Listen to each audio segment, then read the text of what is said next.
캐느라 캐치. 앞서 선조와 조정은 평양을 떠나기로 결정한 상태입니다만 명나라의 요동도사가 임세록을 보내 조선의 사정을 알아보게 합니다. 조직의 명칭은 요동도지휘사사, 줄여서 요동도사. 그 조직 우두머리의 명칭은 요동도지휘사. 요동도사는 명나라의 특수한 행정조직입니다. 군사와 행정이 합쳐진 군정일치조직으로 국방의 최일선에 있기도 하지만 동북지역 일대의 외교 문제도 일선에서 담당하고 있어서 조선으로서는 명나라와의 창구 역할이기도 하여 조선왕조실록에 자주 언급됩니다. 요동 이야기는 다다음 영상에서 다시 다루도록 하고, 명나라의 최세신과 임세록이 평양에 도착한 것은 6월 5일입니다. 명나라는 왜군의 진격과 조선 국왕의 피난 속도가 너무 빠르다 보니 조선이 왜구의 앞잡이가 된 게 아닌가 하는 의심을 하게 되어 진무 임세록 일행을 파견하게 된 것입니다. 결국 왜군이 대동강에 나타나고 류성룡은 영광정으로 임세록을 안내해 왜군의 척후를 보여주고 설명을 잘 하니 임세록도 진짜 왜적이라는 걸 납득합니다.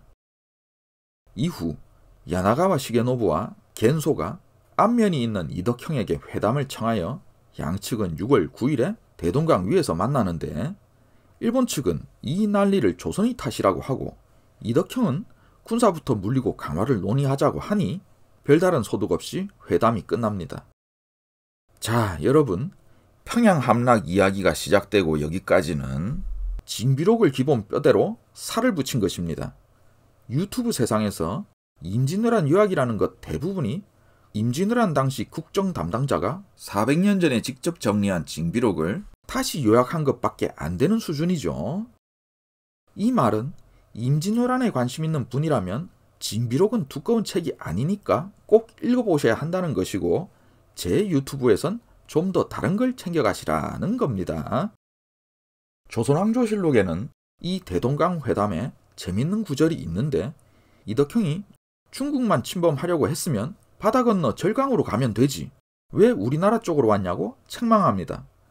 역덕이라면 한 번쯤 생각해보는 의문이고, 나중에 명나라 국방부인 병부에서 고니시 유키나가의 사신을 취조할 때도 똑같은 의문을 제기합니다.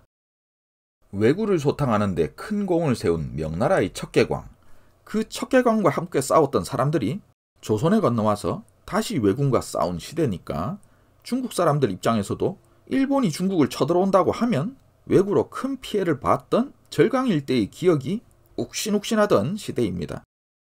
그런데도 히데요시는 애초에 중국으로 가기 위해 조선을 염두에 두고 작전을 펼쳤죠.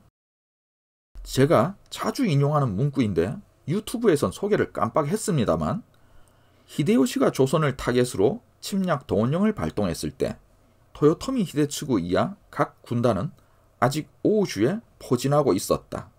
후지키 히사시 교수님의 말씀입니다.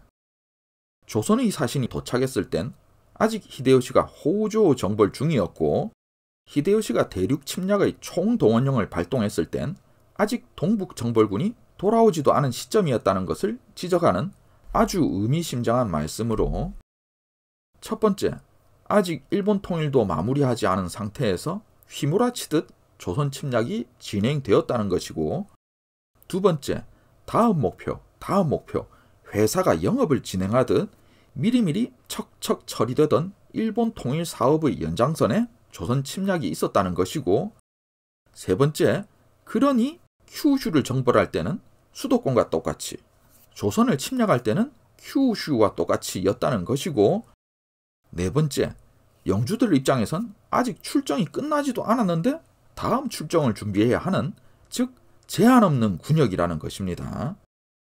그리고 그 초기 구상부터가 애초에 조선을 밟고 지나간다는 거죠.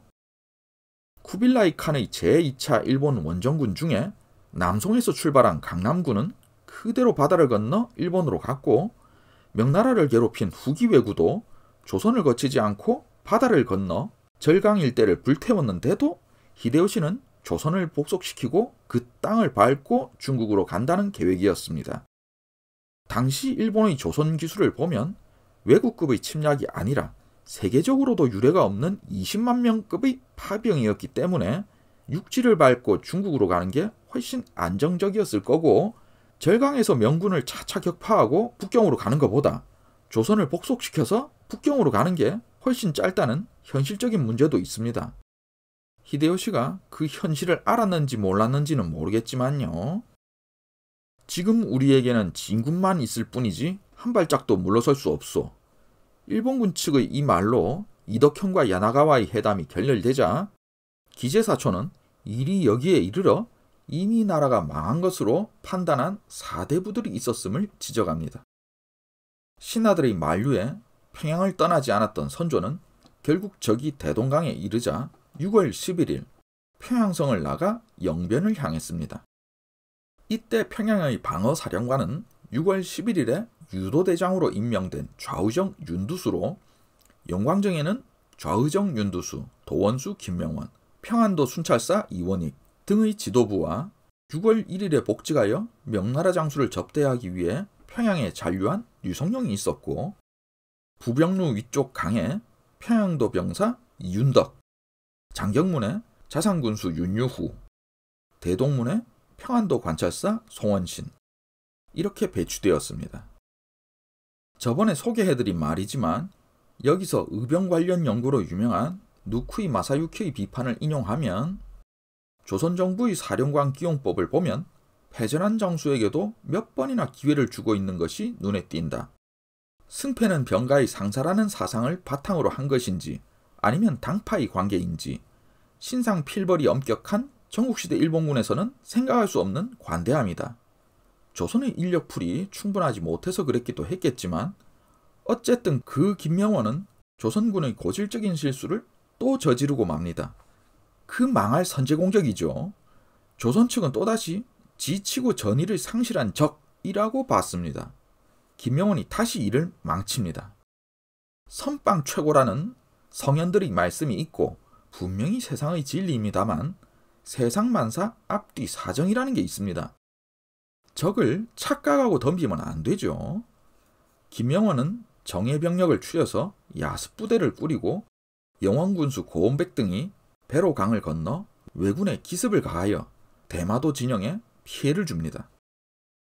하지만 곧 왜군의 구원병이 달려오고 조선군은 철수하려고 하지만 선원들이 배를 대지 않자 병사들은 적에게 쫓겨 물에 빠져 죽고 나머지는 왕성탄이라는 곳을 건너 도망쳐 들어왔습니다. 왕성탄. 이것으로 왜군은 왕성탄 쪽이 걸어서도 건너갈 수 있을 만큼 얕다는 것을 알게 됩니다. 앞서 류성룡은 배가 없는 왜군이지만 비가 오지 않아 강물이 줄어드는 상황에서 적이 상류 쪽으로 도하 지점을 찾아 건너오게 되는 것을 걱정했었습니다. 그런데 그 시간의 문제를 조선군이 스스로 알려주고 말았습니다. 그날 저녁 왜군이 왕성탄으로 도하를 시도하자 그곳을 수비하고 있던 장병들은 맞서 싸우지도 못하고 물러나 버리니 평양성을 지켜낼 수 없다고 판단한 윤두수는 퇴각을 결정하고 군민을 성 밖으로 피하게 했습니다. 그날 밤에 지부인 윤두수와 김명원은 풍월루 연못에 화포를 던져놓고 평양성을 빠져나와 순안으로 갔습니다. 이원익, 이빈 같은 신하들은 왕의 뒤를 쫓아갔고 평양감사 송원신과 평양병사 이윤덕은 병영이 있는 영변으로 이동했습니다. 여기서 분명히 해야 할 점은 이때 평양성은 적에게 포위된 성이 아니라 적과 물을 두고 대치하고 있던 성입니다. 그런데도 적을 상대할 수 없어 패배한 것입니다. 오히려 한양에서도 평양에서도 왜군이 빈성을 의심하여 조심스러웠습니다만 결국 왜군은 다음날 모란봉에 올라가 성을 지켜보고 비었다는 것을 확인하고 입성합니다. 이것이 6월 15일의 일입니다. 이렇게 하여 피난조정에서 모아놨던 10여만 석의 군량이 그대로 일본군에게 넘어갔습니다. 참고로 대동강 하탄을 지키러 나갔던 이일이 있었죠. 성이 함락되자 이일은 강을 건너 남쪽으로 갔고 황해도와 강원도 경계에서 군사를 모아서 의병장 고춘경과 연유하여 왜군을 벤 공을 세웁니다. 그래서 이빈을 대신하여 다시 순변사가 됩니다. 이 사이 조선의 수도를 점령한 일본 측은 침공작전의 다음 단계로 히데요시가 직접 조선에 건너가는 문제를 다루게 됩니다.